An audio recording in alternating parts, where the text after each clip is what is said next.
I like this. It's good. Hello to the chicas. Hello to the chicos. Ladies and gentlemen.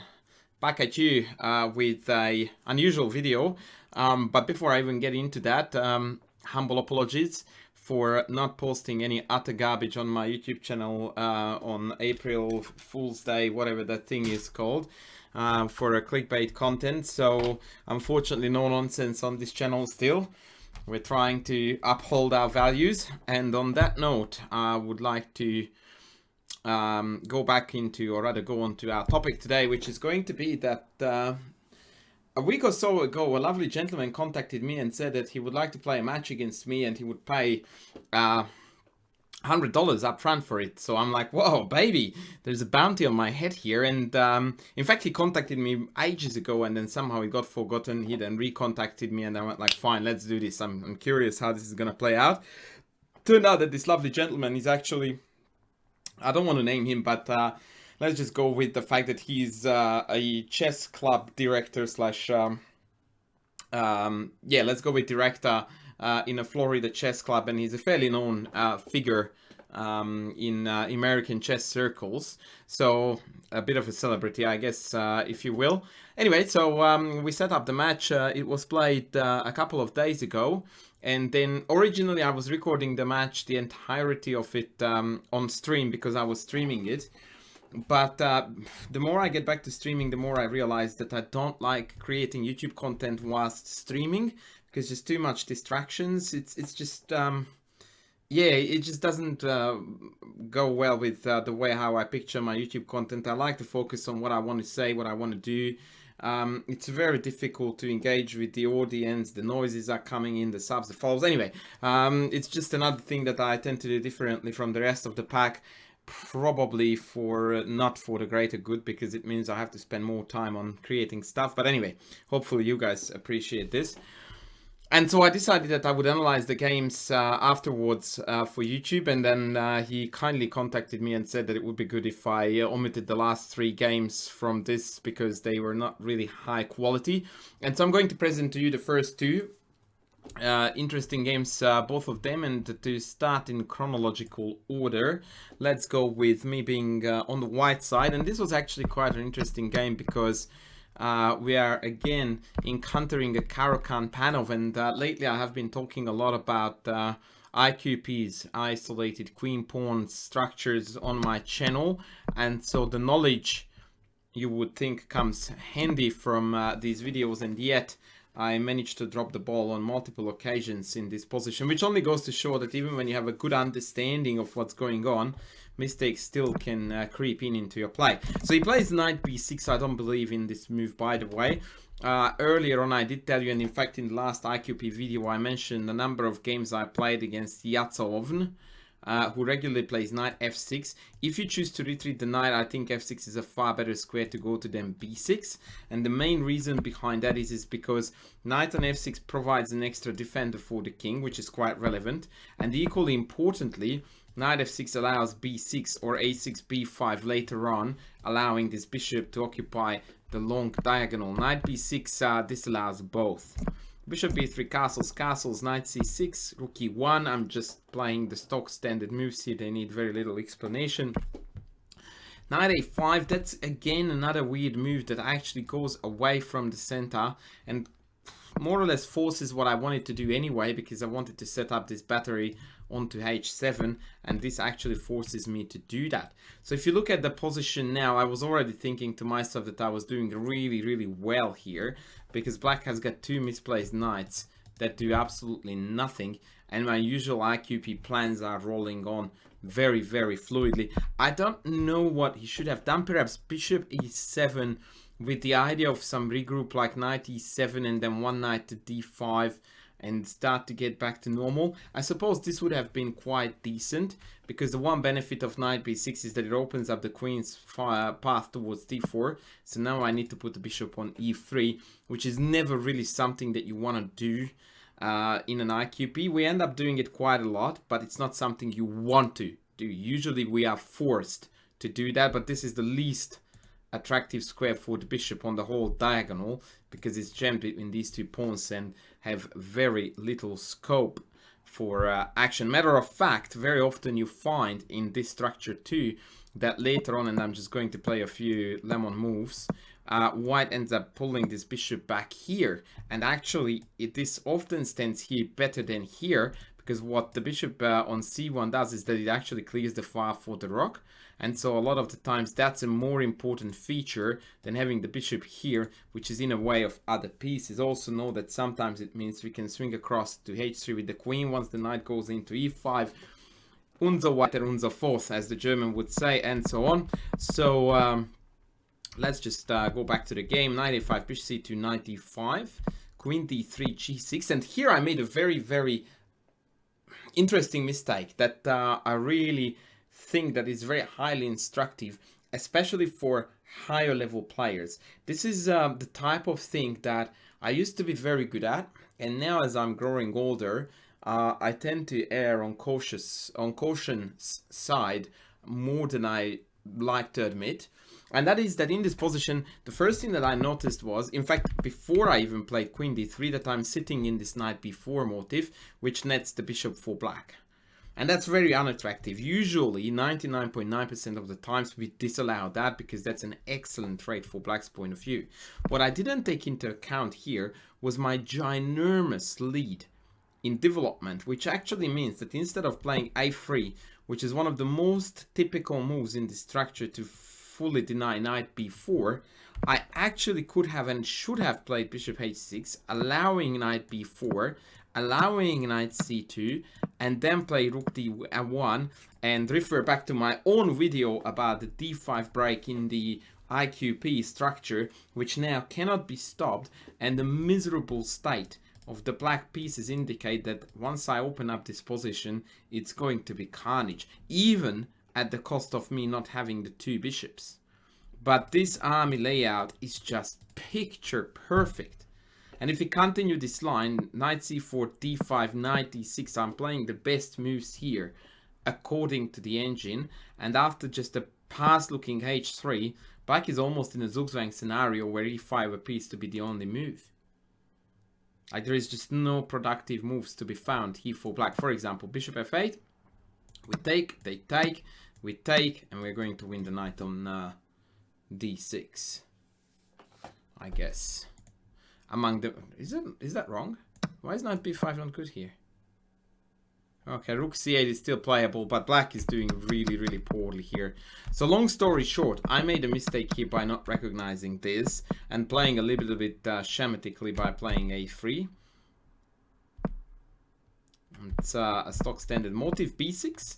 I played bishop a6, very, very natural stuff, and I chucked my knight in on e5. And after bishop f8 here, I made a positional / tactical blunder. Interestingly, it was pointed out to me right away after I played my move in the chat, because I played a queen h3 defending my bishop, but in fact queen f3 was a much stronger move here. A beautiful concept with the idea that the attack is going to break through with mighty force. Takes, queen takes, and both mate and the bishop is on, and various kinds of rook lifts will come in depending on whether I choose to trade the knight on d5 or not. This position is just absolutely untenable from black's point of view. Let's have a look at an example. Line rook e7, queen takes here, queen check, and I'm going to take on g5, and no take will be possible. No take back. So king h8, I take, queen takes, loses the rook, pawn takes, loses the rook on your bike. So that's it. The other nice motive that I missed about queen f3 was that after f6, we have got this breathtaking knight g4 move, and when they play bishop takes h6, we simply take on d5, and again the knight firepower proves to be more important and far more menacing than the two bishops. Note that taking on d5 is impossible due to rook e8, knight f6, forking queen king. Very interesting attacking pattern. Unfortunately, as we like to say it, this move went completely past the keeper, and I went with queen h3, which is a mistake, but I'm still totally winning. And he plays queen e7. That was the last mistake before things went really, really south. That was his last chance to follow the principle of trading and take, and perhaps even taking h6 is okay here. And although once again white still enjoys the upper hand because these dark squares are chronically weak around the king, there is at least no instant kill after some ugly moves like rook here, although rook d1 or rook e3, rook here look very, very powerful for white indeed. Unfortunately for my opponent, instead he went queen e7, which actually signed up for a new disaster on the e file. Interestingly, I couldn't find a knockout blow here because after takes, any knight move would allow the back rank mate, and on top of that my queen is hanging, so I couldn't take there. I ended up playing here knight g. No, I played bishop a4 actually, and that was a good move. That was a very good move because that actually killed one of the two threats. So if now rook d8, then that problem is no longer a problem. He takes on h6, and now I've got various winning moves. Bishop takes e8 would have been the cleanest, simply winning an exchange. I wanted to get cute and took h6 first because I still wanted to cash in on this knight d5 idea. He plays queen f8, and now after knight g4, the exchange drops, and that was the end of the game. It's quite interesting to see that these guys never really got to see the light of the sun, never managed to develop. Quite a typical thing when you are coming out from the opening with a significant lead in advantage, and then you manage to press it and just keep on creating threats. Usually that leads to a scenario where opponent doesn't really have a chance to finish development. So in the end I managed to take d5, and he can't take back because of there are two pieces hitting e8, and the game was essentially over. Then I won a full rook and I went on to win. So a couple of things to take away from this game would be to not to really go for this knight b6 move, but rather for knight f6 if we ever retreat. And for me, one of the greatest learnings was to look out for the exceptions to the rule, because the rule is we can't afford knight b4 except when we have got the most handsome looking best development in chess history. That's when you do look for the exception. All right, moving on to game 2. My opponent, he played what is it called, the iron English, this very rigid structure that was popularized by Botvinnik. And what I like to play against this system is e6 as opposed to e5. And the reason why I like e6 is because it gives the pawn structure fluid, it gives the pawn structure non-rigid but dynamic, so I can still play for d5, and it also means that whilst I do have control over the d4 square, they can't chuck stuff in on d5. The downside of this system is that it allows white a quicker expansion on the king side, but even that one is actually debatable. d3 castles, bishop e3. Now in this structure there is one thing that you must know, and this is where it's important that you understand the structure rather than just playing the moves that you think are best or that you have seen being best. Bishop e3 is a threat, and people tend to misunderstand this or overlook this. If I play a regular developing move here after d4, we are going to land in a tragically bad Maroczy bind, where my d6 pawn is really, really weak. So in this setup, I much rather need this pawn here and the knight here. So this is just looking ugly. And so anytime in any close Sicilian or this iron English structure your opponent threatens to play d4, you must chuck a piece in, which actually contradicts another very important I keep on massaging my shoulder. I hurt it very badly 2 days ago with tennis. Contradicts a very important rule, which is that you tend to put pieces on an outpost when you can take back with pieces, and we can't do that here. Because if they choose to take on d4, after bishop takes, knight takes, pawn takes, there will be a pawn in there. But that also means that they had to give up their good bishop. They played queen d2, following a pattern that is often overused and overrated by club level players. And this is another reason why I wanted to analyze this game with you guys. And that is that I believe that in this position, although bishop h6 is the engine's second favorite move, you really have to be very, very careful with this trade. And the reason is the following. By the way, a6 is played with the idea of rook b8, b5, generating play on the queen side. The problem, the way I see it with bishop h6, is that people just go like, oh yeah, I eliminate this bishop and then I attack. And they don't see the bigger picture behind it. And the bigger picture is that in this structure, this is a good bishop, okay? Which means that this can freely move amongst the white pawns. This one is an awful bishop. How do I make it red? Oh, like that. That guy there is terrible. Absolutely the worst white piece on the board. And so by trading these two pieces, you can argue about the value of my g7 bishop to and fro. That's irrelevant. What's relevant is that white got rid of with his best piece. And now, because of my pawn structure is still fluid, which white can't say about his, I can choose to put all my pawns on black like so, and thus I can claim that my bishop was a shocker on g7, and look at this beauty here. So all of a sudden, we have landed in a good bishop, bad bishop scenario, where my bishop on c8 is free to roam on these diagonals and munch on these pawns in an endgame scenario, whereas this is an overgrown pawn. And so people, when they execute these early bishop h6 ideas, they don't really think about it. And when in scenarios where the kingside attack, like here, is next to non-existent, you really have to be very careful whether you actually go in for this trade or not. Obviously, if you are playing a perk defense, that's a very different story, right? So in the mainline perk, correctly known as Pirts, this is a stock standard operation. But here you are going to have a pawn storm to back it up with. You still have a rook on h1. You are very likely to castle here. And so everything is set for a perfect attack. Now in stark contrast to that, if you look at this one, we don't have a h5 rook as white. Let's have a look at this from white's point of view. We don't have a h5 rook. Our king isn't castled this way. And the minor pieces are perfectly incapable of participating in this attack. So the best I can do is to double up on the f file and then see if I have achieved anything, and the likely answer will be a no.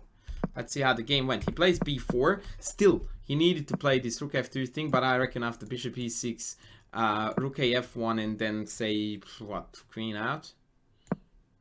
Maybe queen d7? No worries, b5 is coming. Black is doing perfectly fine as far as I'm concerned. The engine doesn't like queen d7, I suppose, because they want to take back on e5 like so. So he instantly wants to go for b5. And black is slightly better. That's as simple as that. And the more pieces come off from the board, the better it will become for black.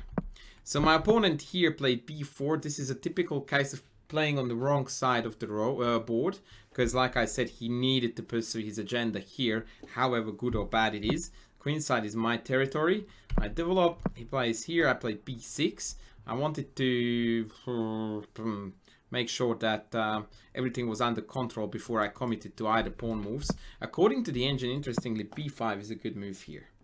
With the idea that if takes, then play a5 and then play against the weak pawn. Which is quite interesting. Instead, we went b6 takes, and here there was a bit of a mistake fest on my end, because after we traded down into this endgame, which is clearly better for black again, because the structure means that this bishop is terrible. In this position hereabouts, I failed to simply take a pawn. This was correct.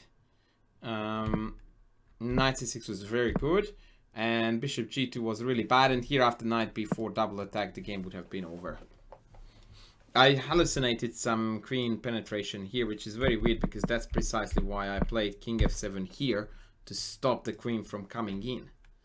But anyway, so I missed a couple of things in this game. Even knight b4 here probably would have been better than taking the pawn.